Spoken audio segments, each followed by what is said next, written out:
સુરતની પ્રખ્યાત સુરભી ડેરીના માલિક સામે પહેલી વખત હવે ભેળસેળયુક્ત પનીર ખવડાવવા મામલે ગુનો નોંધાયો છે। થોડા દિવસો પહેલા સુરત એસઓજીની ટીમે સુરભી ડેરીમાંથી મોટી માત્રામાં શંકાસ્પદ પનીરનો જથ્થો કબજે કર્યો હતો અને ત્યારબાદ તેનો રિપોર્ટ આવતા આ પનીર નકલી હોવાનું સામે આવ્યું હતું। આ રિપોર્ટ બાદ નકલી પનીર નીકળતા પોલીસે સુરભી ડેરીના સંચાલક પર ગુનો દાખલ કર્યો હતો। ખટોદરા પોલીસ મથકમાં ગુનો દાખલ થતા પોલીસે શૈલેષ પટેલની ધરપકડ કરી છે। લોકોના આરોગ્ય સાથે ચેડા અને નકલી પનીરને અસલી પનીર કહી વેચતા છેતરપિંડીનો ગુના હેઠળ ધરપકડ કરવામાં આવી છે। આ સાથે સુરભી ડેરીના માલિક કૌશિક પટેલને ગુનાની ગંધ આવી જતા તે ફરાર થવામાં સફળ થયો હતો। આ લોકો રોજનું સુરતમાં 1000 કિલો નકલી પનીર વેચતા હતા, જે લોકોના આરોગ્ય સાથે સીધા ચેડા કરતા હતા।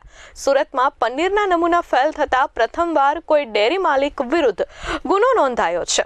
સુરભી ડેરીમાંથી લેવાયેલા પનીરના નમૂના ફેલ થતા એસઓજી પોલીસે ખટોદરા પોલીસ મથકમાં સુરભી ડેરીના માલિક શૈલેષ પટેલ વિરુદ્ધ ગુનો નોંધ્યો છે અને પોલીસે તેની ધરપકડ કરી તેનો વરઘોડો કાઢ્યો હતો। ઈસમો અલગ હોટેલો અને લારીઓ પર સસ્તા ભાવે પનીરનું વેચાણ કરતા હતા।